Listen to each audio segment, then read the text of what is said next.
Hartlik welkom by vandag se begeleide gebed en vandag gesels ons oor die Gees wat die Here se kerk laat groei. Nie groei as gevolg van menslike planne of prestasie nie, maar dit is God se Gees wat sy liggaam, sy kerk laat groei. Luister wat sê Handelinge 2 vers 46. Dag vir dag het hulle getrou by die tempel bymekaar gekom. Hulle het van huis tot huis brood gebreek en hulle maaltye met blydskap en opregte harte geniet, terwyl hulle God geprys het en die guns van die hele volk geniet het. En die Here het elke dag mense wat gered word by hulle gevoeg. Ek wil hê jy moet dink saam met my vanoggend. Wat opvallend is van hierdie teks is dat die vroeë kerk het nie hierdie strategiese planne gehad en om mense te kry om by die kerk by mekaar te kom nie. Dit het begin met gemeenskap, met aanbidding, eenvoud, baie eenvoudig. Hulle het saam geëet, hulle het saam gebid, hulle het saam die Here geprys. Dit was authentic, dit was opreg gewees. Die Here het elke dag mense by hulle gevoeg.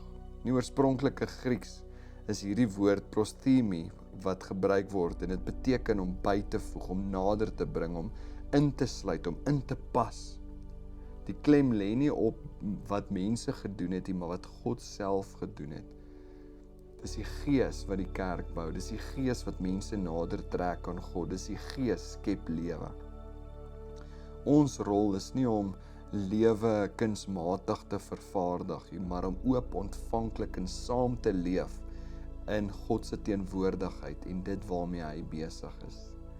Ek wil hê vandag moet ons bid vir mense wat naby aan ons mag wees, dalk op 'n manier, maar nie die Here ken nie. Familielid, vriende, kollegas. Ons is nie daar om hulle te forceer nie, ons is nie daar om met hulle te argumenteer nie, maar ons is daar vandag om vir hulle te bid en in te tree, dat die Heilige Gees hulle nader aan God sal trek. Here, ons kom bid vandag vir elke persoon, Here, wat saam met ons werk, familielid waar ons bekommerd is. Here, kom trek U hulle nader aan U waarheid, Here. Here, dis nie ons wat mense kan forceer of manipuleer nie, Here. Dis U wat dit doen deur die Gees. Ja, Here, kom gebruik ons ook. Hier is ons, Here. Vandag, Here, wil ons ook bid vir kerke en gemeenskappe, Here, groot gemeentes, klein groepies, waar ook al mense by mekaar kom, Here, dat hulle weer die eenvoud, Here, die vreugde van die eenvoud van die eerste kerk sal beleef, Here, om weer saam met mense te eet.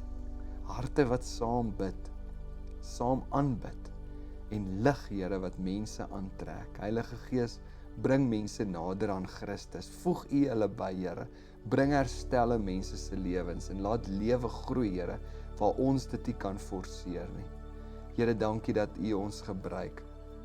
Dankie Heilige Gees dat U deur ons werk. En soos wat ons hierdie dag ingaan vandag, Here, ons stel onsself beskikbaar. Gebruik ons. In Jesus naam. Amen.